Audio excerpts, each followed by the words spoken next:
देखिए यार, टाइम ना मेरे पास है ना तुम्हारे पास। मेरे पास वीडियो एडिट करने का भी टाइम नहीं है, तो मैं सीधे सीधे बता दे रहा हूँ डायरेक्ट क्या करना है। भाई देखो, अगर तुमने अब तक कुछ भी नहीं पढ़ा है, ठीक है, जैसे मेरी केमिस्ट्री में भी एकदम लगी हुई है, तो मैं डायरेक्ट वही बताता हूँ जो मैं करने वाला हूँ। देखो, अगर तुमने कुछ भी नहीं पढ़ा है तो बस चेक करते रहना तुम्हारा ये सारे चैप्टर्स हुए हैं कि नहीं। अगर हो गए तो बहुत बढ़िया। पहले ये सॉल्यूशंस, अगर ये 5 चैप्टर का नंबर मान के चला जाए तो जैसे सॉल्यूशंस में बताया गया 7 नंबर का सॉल्यूशन है, और इलेक्ट्रोकेमिस्ट्री 9 नंबर का है, और केमिकल काइनेटिक्स 7 नंबर का है, ठीक है। तो मतलब टोटल फिजिकल केमिस्ट्री जो है वो है 23 नंबर का, ठीक है। और ये अगर इनऑर्गेनिक मिला जाए तो 14 नंबर का, यानी टोटल मिला के 37 नंबर का इधर हो गया। अब मान के चलो इसमें तुम्हें ऑर्गेनिक में कुछ भी नहीं पता तो हेलो एल्केन्स करके चले जाना, अमाइंस करके चले जाना, और बायोमोलिक्यूल्स करके चले। देखो, बिल्कुल भी टाइम वेस्ट नहीं कर रहा हूँ बताने के लिए क्यों करके जाना, कैसे करके चले जाना, बस तुम करके चले जाना। इस समय बस इतना ही सुनो। ऑर्गेनिक में तुम ये चैप्टर करके चले जाना, क्योंकि अगर तुम ये दोनों मतलब हैं थोड़े मुश्किल हैं। मैंने खुद पढ़ने की कोशिश की, पर जान दो भाई।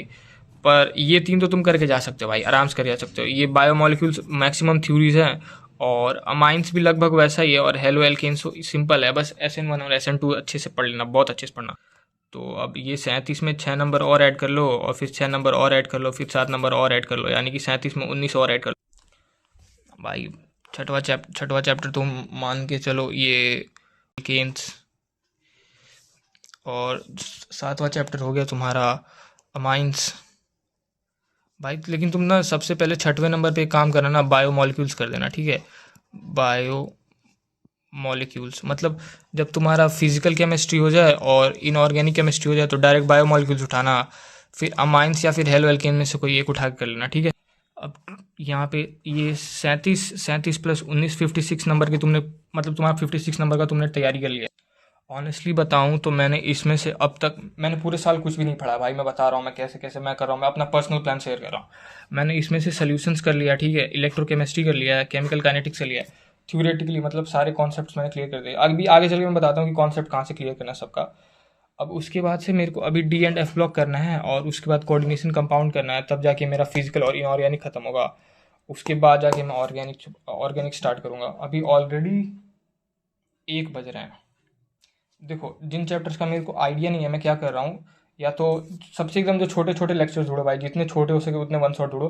तुम्हारा इस समय बस मेन मोटिव ये है कि तुम्हें बस सारे से सारे कॉन्सेप्ट से गो थ्रू करना है, ठीक है। क्या क्या है बस वो समझ लेना है, उसके बाद तुम्हें टूट पड़ना है क्वेश्चंस पे। अब मैं पर्सनली क्या कर रहा हूँ, मैं मुनील सर के जो पुराने वाले वन शॉट्स हैं वो देख रहा हूँ, जो मतलब NCERT लाइन सीरीज देख रहा हूँ, जिसमें वो एक एक घंटे में पूरा चैप्टर खत्म कर दे रहा है। मैक्स टू मैक्स 1 घंटा लग रहा है और पूरा चैप्टर खत्म हो जा रहा है। भाई उसको तुम किसी तरह वो देखो, मतलब खत्म करने में तुमको हो सकता है 1.5-2 घंटे लग जाए, पर उससे छोटा और कुछ नहीं हो सकता भाई। वो काफ़ी बेसिक से समझा दिए हैं। बाकी तुम चाहो तो और भी चैनल्स ढूंढ सकते हो, पर पर्सनली मेरे को तो इस समय वही फॉलो कर रहा हूँ मैं। तो अभी मेरे को DNF ब्लॉक उसका देखना है, और कोऑर्डिनेशन कंपाउंड का देखना है। ये तीनों के मैंने क्वेश्चंस लगा दिए हैं। ये तीनों के क्वेश्चंस मैंने वो NCERT वाले से इंपॉर्टेंट क्वेश्चन और कॉम्पिटेंसी बेस्ड क्वेश्चन वाला वीडियो देख लिया था फिजिकल केमिस्ट्री का, तो वहाँ से मैंने लगा लिया इसके। और फिर जब ये दोनों हो जाएंगे तो मैं क्या करूँगा, बायो मॉलिक्यूल्स करना है फिर मेरे को।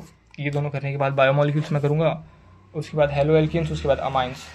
अब भाई इसके बाद का क्या प्लान है मेरा, कि जब ये सारी चीज़ें हो जाएं एकदम 100% मतलब कंप्लीट हो गई, और थोड़े बहुत मैंने क्वेश्चंस भी लगा लिए, तो ये तो 2 चैप्टर बच रहे हैं एल्कोहल्स, ठीक है। 9वां चैप्टर मान के चलते हैं एल्कोहल्स, और 10वां चैप्टर मान के चलते हैं एल्डिहाइड, ठीक है। मतलब सीरियल वाइज नहीं लिखा हूँ, बस तुम समझना। इसके जितने भी इंपॉर्टेंट टॉपिक्स हैं ना, जैसे नेम्ड रिएक्शन वगैरह या मैकेनिज्म वगैरह, वो सारे के सारा मैं कोई वीडियो देख लूँगा, और हो सके तो खुद से लिख लिख के प्रैक्टिस कर लूँगा। अगर समझ में आया तो ठीक, बोनस हो जाएगा। अगर नहीं समझ में आया तो भी ठीक, तो बैकग्राउंड नॉइज इग्नोर करना। अब तो समझ में आया तो भी ठीक, नहीं समझ में आया तो भी ठीक। और अभी मैं सोच रहा हूँ जो NCERT वाला पे 3 बजे से जो मैराथन आने वाला है, उसमें ये जब वो मैराथन खत्म हो जाएगा तो मैं अल्कोहल्स और एल्डिहाइड्स का देख लूँगा, मतलब इंपॉर्टेंट टॉपिक्स जो भी उन्होंने पढ़ाया वो मैं देख लूँगा। पर फिलहाल मेरे को किसी तरह ये 8 चीज़ें ख़त्म करनी है, ये 8 चीज़ें ख़त्म करूँगा भाई। तो इतना तो है कि अगर मैं क्वेश्चन वगैरह लगा लेता हूँ, या फिर पेपर कितना ही बेकार जाता है, अगर मैं 56 नंबर का करता हूँ तो मेरा कम से कम 40 नंबर तो आ जाना चाहिए भाई। मतलब इतना नहीं आया तो भाई मैंने कोई पढ़ाई नहीं की। तो इसमें तो मैं नंबर ज़्यादा नहीं कटवा सकता भाई। 16 नंबर मैक्स टू मैक्स कटना है तो कटेगा।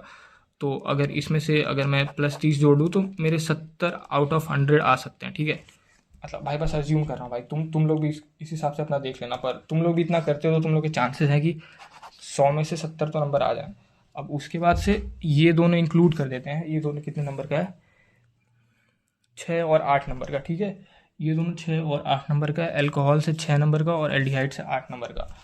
तो हो सकता है भाई इसमें से भी अगर जो मैं टॉपिक्स पढ़ा हूँ उसमें से आ गया, किस्मत सही चली, और अगर क्वेश्चंस के आंसर भी मेरे को देने आ गए तो शायद बात बदल जाए, 80 भी आ सकते हैं भाई 100 में से।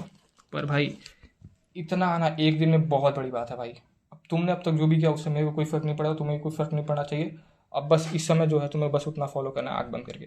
चैनल को सब्सक्राइब कर देना, क्योंकि जब ये दोनों मेरे ख़त्म हो जाएंगे और ये सारी चीज़ें भी, तो मैं तुम लोग को बता दूंगा कैसा हुआ है, और मेरे को और भी कोई नया स्ट्रैटेजी या फिर रिसोर्सेज मिलते हैं तो भी मैं इस चैनल पे अपडेट करता रहूँगा।